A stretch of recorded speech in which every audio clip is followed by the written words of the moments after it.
Right, YCP హయాంలో ఆర్థిక విధ్వంసం జరిగింది అని ఏపీ సీఎం చంద్రబాబు ఆరోపించారు. దానికి సంబంధించిన బ్రేకింగ్ ఇది. రాష్ట్ర ఆర్థిక పరిస్థితి ఎలా ఉందో నీతి ఆయోగ్ లెక్కలే చెబుతున్నాయి అన్నారు. బీహార్ కంటే అధ్వాన్నంగా రాష్ట్ర ఆర్థిక పరిస్థితి తయారైందని, అప్పు కూడా పుట్టని స్థితిలోకి రాష్ట్రం వెళ్ళిపోయింది అన్నారు. 2014-2019 మధ్య వృద్ధి రేటులో తెలంగాణతో పోటీ పడితే 2019-2024 మధ్య ఏపీ వృద్ధి రేటు భారీగా పడిపోయింది అన్నారు. రాష్ట్రానికి ఆదాయం కూడా భారీగా తగ్గిపోయింది అన్నారు. 2019లో టీడీపీ గెలిచి ఉంటే ఈ పరిస్థితి ఉండేది కాదు అన్నారు.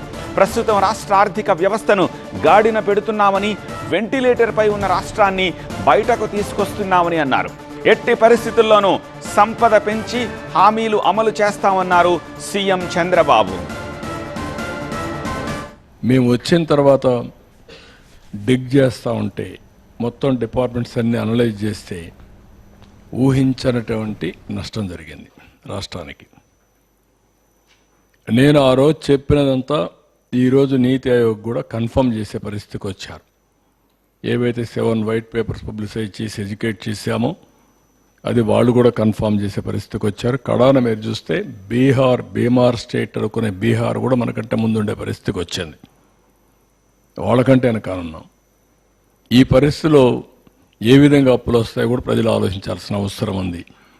కానీ అస్తవ్యస్తమైన వ్యవస్థలన్నీ కూడా ఒక్కొక్కటే గట్టెక్కిచ్చాం, ఘాట్లో పెట్టాం. అయితే వెంటిలేటర్ పై నుండే రాష్ట్రాన్ని వెంటిలేటర్ తీసాం, కానీ ఇంకా పరిగెత్తించే పరిస్థితి రాలా. అన్ని వ్యవస్థలు కూడా చిన్న భిన్నం అయిపోయినాయి, ఒక్కొక్కటే పెట్టుకుంటూ వస్తున్నాం. నేను ముందు కూడా చెప్పాను, అభివృద్ధి చేయాలి. అభివృద్ధి చేస్తే సంపద సృష్టించబడుతుంది. సంపద సృష్టిస్తే ఆదాయం పెరుగుతుంది. ఆదాయం పెరిగితే ఆ డబ్బుల్ని మళ్ళీ సంక్షేమానికి, అభివృద్ధికి ఖర్చు పెట్టే పరిస్థితి వస్తుంది. ఎప్పుడైతే ఎక్కువ గ్రోత్ రేట్ మనం సాధించగలిగితే రెవెన్యూ కూడా ఎక్కువ వస్తుంది. ఎంత రెవెన్యూ ఎక్కువ వస్తే దానివల్ల మన దగ్గర డబ్బులు కొంతవరకు ఆదాయం పెరుగుతుంది. ఆ ఆదాయాన్ని మళ్ళీ సంక్షేమానికి ఖర్చు పెడతాం. అప్పులు తగ్గించుకునే అవకాశం వస్తుంది.